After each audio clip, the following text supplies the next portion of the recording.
down. This is today's story. The federal crackdown on San Diego's West Coast Crips. Let's get into it. Who are the West Coast Crips? Before the federal indictments, the arrests, and the violence that would eventually put the West Coast Crips under a major law enforcement spotlight, their story went back decades. The West Coast Crips, also known historically as the West Coast Mafia Crips, emerged in southeast San Diego in the early 1970s, with accounts commonly placing their origins around 1972. Their territory became associated with the Stockton and Central areas of southeast San Diego. Over time, the gang develops two major neighborhood groupings: the West Coast Rollin' 20s, associated with the area around 25th through 27th Streets, and the West Coast Rollin' 30s, associated with roughly 30th through 33rd Streets. Their traditional territory stretched through parts of the area between National Avenue and Imperial Avenue, while their influence was also reported in portions of the greater downtown San Diego area. That history made the West Coast Crips one of the longest established Crip gangs in southeast San Diego. But San Diego's gang landscape wasn't made up of isolated organizations. It was a complicated network of neighborhoods, alliances, rivalries, and generations of conflict. The West Coast Crips have historically been associated with the East Side neighborhood Crips and other Crip groups, while long-standing rivalries have involved Blood and Piru gangs, including the Southside Brims, Lincoln Park, Skyline, Emerald Hills, and Lil Africa. Those rivalries would become important to understanding what happened next.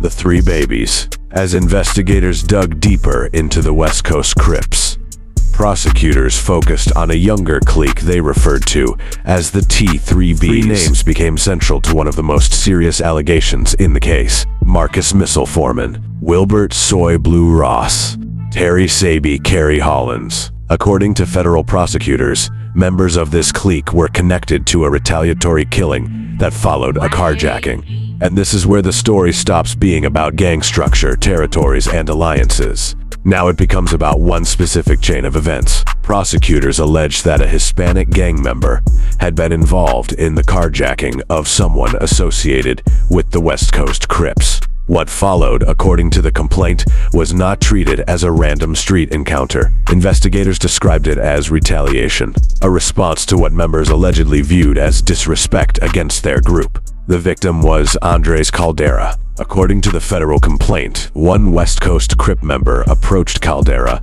and asked him for a cigarette. Caldera reportedly responded by asking where the man was from. That question, in the world prosecutors were describing, carried a meaning far beyond simple conversation. The complaint alleges the man identified himself with West Coast, pulled out a .40 caliber handgun, and shot Caldera at close range. Prosecutors would later connect members of the Three Babies clique to the killing and describe it as revenge for the earlier carjacking. That allegation is important because it shows what investigators believed the younger clique represented inside the larger organization. They weren't just hanging around older members. Prosecutors portrayed them as people willing to carry out violence in the street on behalf of the gang. And the Caldera killing would not be the last time the Three Babies' name appeared in allegations involving deadly violence. Because as investigators continued building their case, they would begin linking the clique to another disturbing pattern: violence against people from their own circle.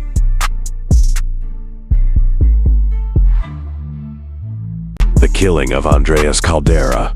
According to the complaint, Andres Caldera encountered an alleged West Coast Crips member who asked him for a cigarette. A conversation about gang affiliation followed. Prosecutors allege the encounter then turned deadly when Caldera was shot at close range. But investigators believed there was more behind the encounter. According to prosecutors, the killing was allegedly connected to an earlier carjacking involving someone associated with the West Coast Crips. Authorities characterize what happened to Caldera as retaliation connected to that earlier incident. That distinction became important to the government's broader case. Prosecutors weren't simply alleging that two people crossed paths, argued about gang affiliation, and violence followed. They were alleging that an earlier incident had created a motive for revenge, and that the killing was part of that retaliation. The allegation also gave investigators another piece of evidence for the picture they were attempting to build of the Three Babies clique. Federal authorities alleged that members of the clique weren't operating completely independently.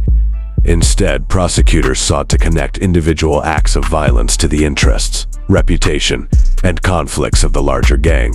The names Marcus Missile Foreman, Wilbert Coy Blue Ross, and Terry KB Carey Hollins would emerge in the government's allegations surrounding this period. It's important, however, to separate what prosecutors alleged from what was ultimately proven in court.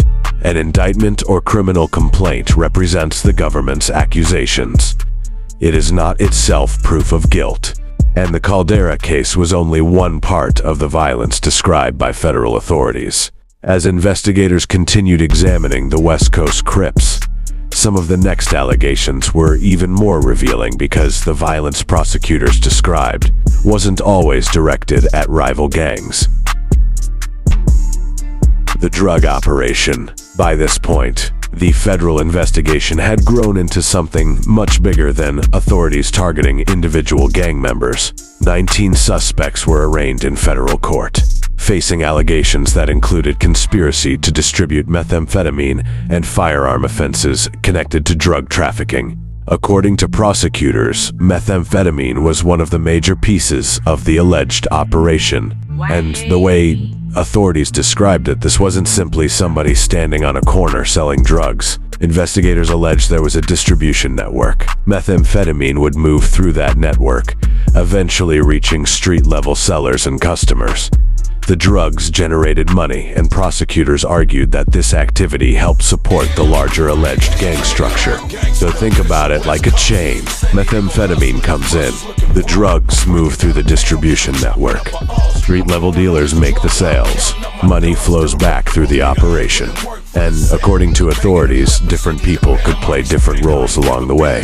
But one allegation showed just how far prosecutors believed the operation had evolved. Student drug mules. Authorities alleged that students were being used as drug mules. That detail is important, because now we're not only talking about alleged gang members moving drugs among themselves. Prosecutors were describing an operation that they believed could use people outside the traditional gang hierarchy to help transport drugs. And when young people or students become involved, the consequences can stretch far beyond the individuals federal investigators originally targeted. For authorities, allegations like these helped paint a picture of something increasingly organized and sophisticated, not simply isolated crimes happening around San Diego. And drugs were only one side of the investigation, because as prosecutors began laying out their case, they also described something much darker. Violence allegedly being used to settle disputes, punish disloyalty, and retaliate against enemies. And that's where the story takes another turn. The bigger question.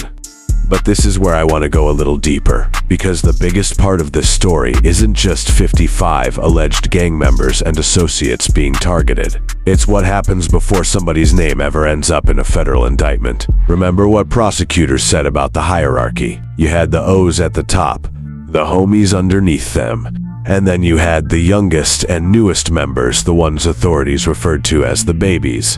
And according to prosecutors, some of those younger members could be among the most violent. Now think about that for a second. You're young. You're coming into an environment where reputation means everything. You want respect, you want acceptance, you want people around you to know that you're somebody they can count on. But in that world, proving yourself can come with a price. One decision leads to another. Recruitment turns into pressure to prove yourself. Pressure turns into retaliation. Retaliation turns into somebody getting killed or somebody going to prison. And eventually that young person who wanted a name for himself is gone. But the neighborhood is still there. The conditions are still there. And there's another teenager coming up behind him looking for some of the same things: money, respect, protection, belonging, and an identity. That's how the cycle can continue. And that's the part of this story worth examining. It isn't just who got arrested, it's the system underneath it. Because if the youngest people in an organization are expected to prove themselves through increasingly dangerous behavior, what happens to that neighborhood 5 years later? 10 years later? You lose people on both sides. Some become victims. Some spend decades incarcerated. Families lose sons. Kids grow up without fathers. And neighborhoods lose young men who might have become business owners, coaches, fathers, mentors, or something they never had the opportunity to discover. Then another generation grows up watching everything that happened before them, and some repeat it. That's why simply talking about gang stories without talking about the consequences misses the bigger picture. Because there's nothing wrong with wanting money. There's nothing wrong with wanting respect. There's nothing wrong with wanting to belong to something. But how you chase those things can determine the rest of your life.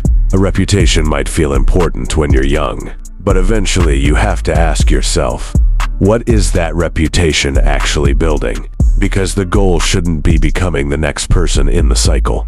The goal should be becoming the person who gets out of it. The ending. What comes next? So when you put everything together, look at what this case represented. 55 alleged gang members and associates. Federal drug charges. Guns. Retaliation. Young recruits. An alleged hierarchy that prosecutors said stretched from experienced OGs at the top down to young members trying to establish themselves on the streets.